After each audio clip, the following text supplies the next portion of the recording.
मंच पर बैठे हुए मेरे सभी साथियों और इस प्रेस कॉन्फ्रेंस में शामिल हुए सभी मेरे दोस्तों और पूरे प्रिंट मीडिया के भी और चैनल के भी जितने भी लोग यहाँ आए हैं उन सब का मैं कांग्रेस पार्टी की ओर से स्वागत करता हूं और आप सभी को धन्यवाद भी देता हूं। आज हमने जो प्रेस कॉन्फ्रेंस बुलाई है इसका मकसद ये है कि परसों से जो डिबेट संविधान के 75वें साल के जो एक उसका जर्नी बोलो इतिहास बोलो उसके बारे में एक डिबेट हो रही थी और डिबेट के समय सारे पक्ष के लोग अपने अपने मुद्दे रखे। संविधान के बारे में कोई अच्छा बोला, किसी ने उसको तोड़ मोड़ के और किसी ने तो अपने उसको एक टॉन्ट मारने के दृष्टि से भी बात किया गया। तो हम ये चाहते थे कि संविधान का जो ये संविधान के बारे में एक उसका उत्सव मना के सब देश के नौजवानों को समझाने का, जो आजादी के बाद पैदा हुए, जो हमारे यंग जनरेशन बाबा साहब के बारे में, नेहरू जी के बारे में, गांधी जी के बारे में, वल्लभ भाई पटेल के बारे में, अब्दुल कलाम आजाद के बारे में जो नहीं जानते थे और उस वक्त कॉन्स्टिट्यूंट असेंबली में क्या घटनाएं घटी और कैसे सभी मेंबर्स ने अपनी सलाह उसमें रखी, इसका एक चिंतन और मंथन हो जाए और सारे देश के जनता को, युवाओं को ये मालूम करने के लिए सब लोग बढ़ चढ़ के हिस्सा लिया। लेकिन कल हमारे अमित शाह जी एक बात उन्होंने कही जो बहुत ही एक कंडेमेबल है। ये दुर्भाग्य है हमारा देश का कि किसी भी एक दलित नायक को, व्यक्ति को जो पूजनीय है सबके लिए, चाहे दलित होने दो चाहे इस देश के कोई भी नागरिक हो, उनको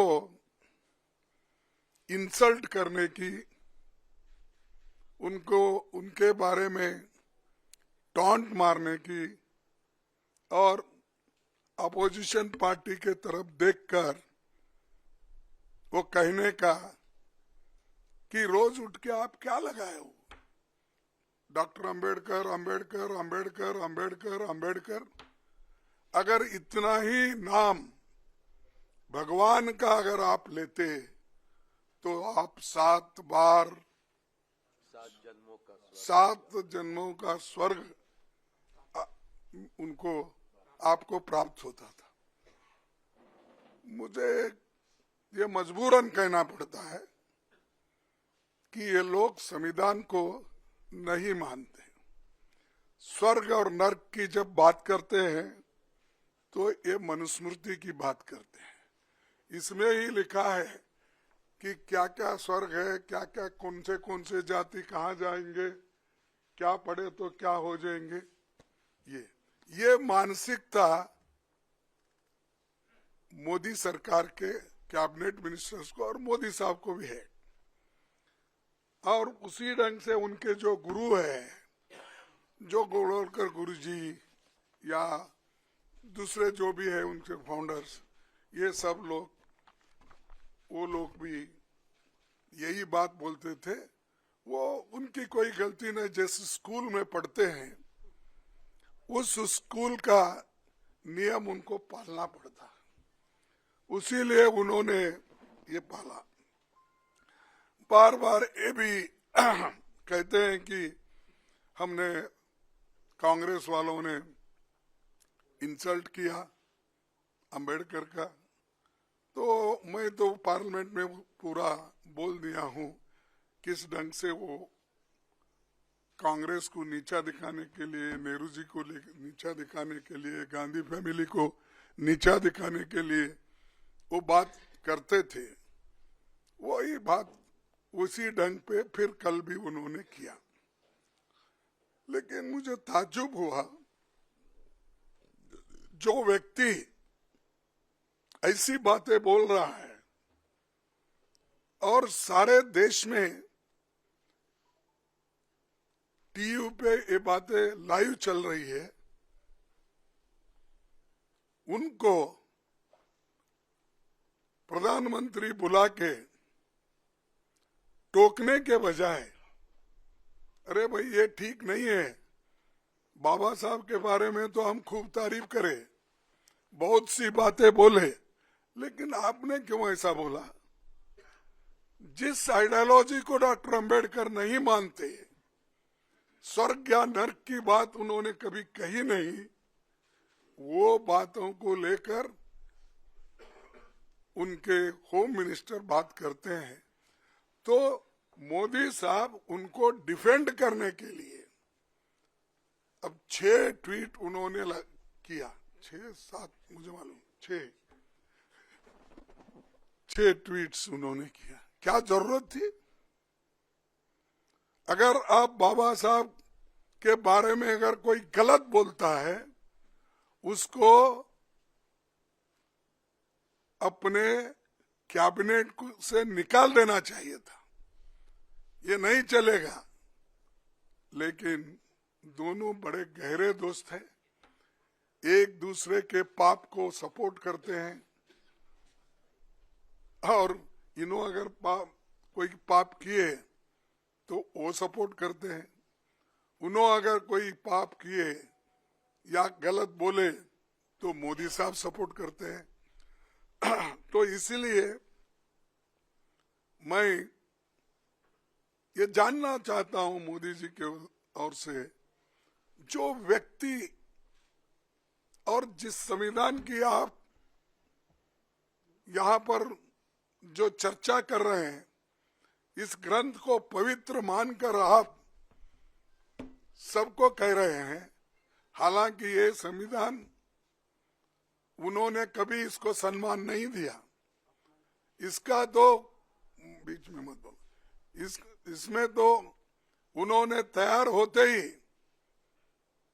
रामलीला मैदान में जलाया, और उसका हम जो देश के लिए झंडा बनाए थे, तिरंगा झंडा, उसको भी उन्होंने नकारा, और वो ये चाहते थे ये संविधान अपना नहीं है, ये संविधान सिर्फ जो मनु के लॉ है वो संविधान लाइन उस लाइन पे नहीं है, इसीलिए हम इसको मानते नहीं। इसीलिए नेहरू जी का फोटो जलाए, गांधी जी का जलाए, अंबेडकर जी का जलाए, सबकी फोटो जलाए, और तिरंगा झंडा को भी उन्होंने तिरस्कार किया। वही माइंड में है उनका। उसी लिए तो डॉक्टर बाबा साहब अंबेडकर के लिए उन्होंने ये बात की। अगर एक आदमी उनके लिए अगर उसके दिल में श्रद्धा होती, अगर उनके लिए स्वाभिमान अभिमान होता, तो ये बात कभी वो व्यक्ति बोलता नहीं था। तो इसीलिए हम चाहते हैं कि हमारे अमित शाह राजीनामा देना चाहिए और मोदी जी को अगर थोड़ा सा भी बाबा साहब अंबेडकर के बारे में श्रद्धा है तो रात के 12 बजे के अंदर वो निकाल देना चाहिए, उनको ड्रॉप कर देना चाहिए, बर्खास्त कर देना चाहिए। तो हमारी डिमांड ये है कि जो व्यक्ति संविधान का शपथ लेके अंदर आता है, मिनिस्टर बनता है, मेंबर बनता है, अगर उस संविधान का अपमान करता है तो उसमें उसको कैबिनेट में रहने का कोई अधिकार नहीं है। उनको फौरन ड्रॉप करना चाहिए, बर्खास्त करना चाहिए, तभी इस देश के लोग शांत रहेंगे। नहीं तो हर जगह बाबा साहब के बारे में नारे लगाएंगे, उनके लिए जान देने के लिए भी लोग तैयार हैं। ऐसा नहीं कि कोई मिलेगा नहीं, लेकिन आज के हमारे जितने भी सुशिक्षित भी है, अनपढ़ लोग भी है, बहुत लोग भी है जो बाबा साहब अंबेडकर के अभिमानी है। वो जात पात का सवाल नहीं है, बाबा साहब अंबेडकर सबके हैं, वो बैकवर्ड के भी हैं और जो अति पिछड़े हुए लोग हैं, इकोनॉमिकली जो वीकर है, ये सभी लोग उनके हैं। कभी उन्होंने जात पात पर बात नहीं की, इसलिए क्योंकि वो चाहते थे जो शोषित वर्ग है, जो दलित है, जो बहुत ही कुचला गया है, उसके बारे में बात करते थे। इसका मतलब ये नहीं कि वो दूसरों के बारे में कोई सिंपैथी नहीं रखते थे, ये नहीं है, या उनके लिए कुछ नहीं लिखा।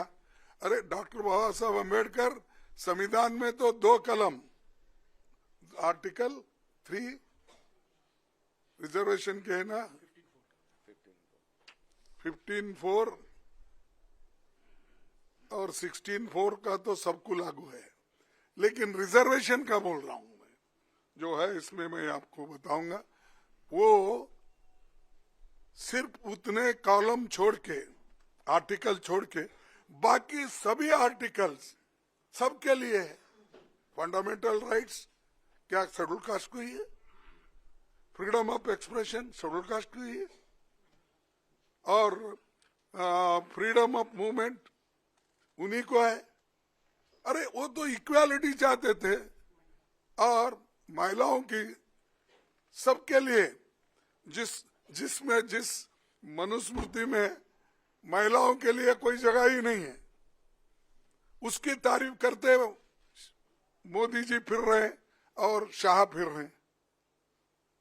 तो इसलिए मेरा एक प्राइम मिनिस्टर को कहना है, अगर आप बाबा साहब के उनके बारे में कोई थोड़ी सी जगह अगर आपके पास है तो फौरन मोदी जी को, अमित शाह जी को हटा देना चाहिए, बर्खास्त कर देना चाहिए।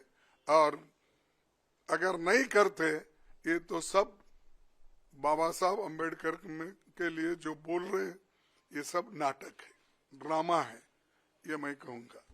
तो इतना कहते हुए मैं यही कहूँगा कि आज हमें प्रेस इतने जल्दी में जो बुलाए और आप लोग जो आए, इसलिए मैं आप तमाम का धन्यवाद करता हूँ।